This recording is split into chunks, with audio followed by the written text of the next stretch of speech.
Okay everyone, अब हम हमारा थर्ड क्वेश्चन देखते हैं। In a triangle A B C, if angle A is 3B and angle C is 30 degree, then find the value of angle A and angle B. अब देखो कहीं ना कहीं ये जो क्वेश्चन है वो किससे डील कर रहा है, एंगल से डील कर रहा है।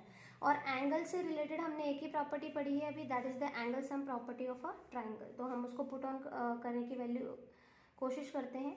हमने एक ट्राइंगल बना लिया है, ट्राइंगल ए बी और सी। अब इसने ट्राइंगल ए की वैल्यू किसके बराबर बताइए, 3B के बराबर। बी की जो वैल्यू है वो एज इट इज है, और जो सी है उसको इसने बोला है 30 डिग्री।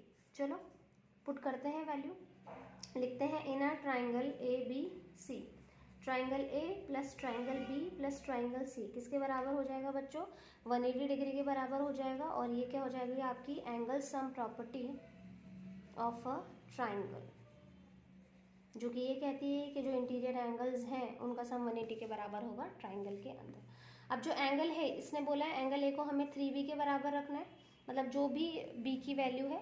और आप एंगल B को आप B भी लिख सकते हैं, क्योंकि जो वैल्यू है वो अपन एज इट इज ही लिखेंगे। ओके, यहाँ पर एंगल का साइन आएगा, तो या तो B लिख दो या एंगल B लिख दो।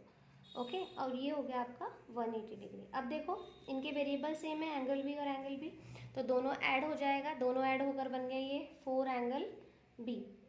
प्लस चल रहा है आपका 30 डिग्री, और ये हो गया आपका 180। अब देखो हमें तो वेरिएबल की वैल्यू फाइंड आउट करनी है। अब देखो हमें तो खाली वेरिएबल मतलब एंगल B की ही वैल्यू फाइंड आउट करनी है, तो यहाँ पर जो भी नंबर है हमें उनको क्या करना है, सॉल्व करना है। अब जो आपका 30 है वो किस में है, प्लस में है, तो वो 180 की साइड जाएगा, तो वो किस में हो जाएगा, उसका साइड चेंज हो जाएगा और ये हो जाएगा -30। ओके, अगर प्लस में होता है तो माइनस में हो जाता है, माइनस में होता है तो प्लस हो जाता है, साइन चेंज हो जाते हैं। मल्टीप्लाई में होगा बेटा तो वो डिवाइड में हो जाएगा, और अगर डिवाइड में है तो वो किस में हो जाएगा, मल्टीप्लाई में। ओके, 180 में से 30 माइनस करेंगे तो आपका आंसर आएगा 150। ओके, अब यहाँ पर आपकी वैल्यू कितनी चल रही है, 4B चल रही है आपकी वैल्यू।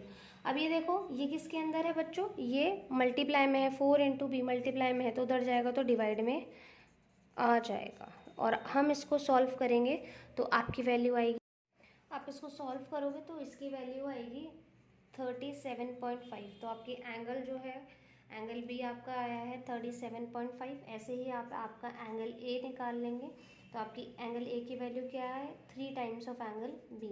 तो आप 3 × 37.5 करोगे तो आपकी वैल्यू आ जाएगी 112.5 डिग्री। ओके।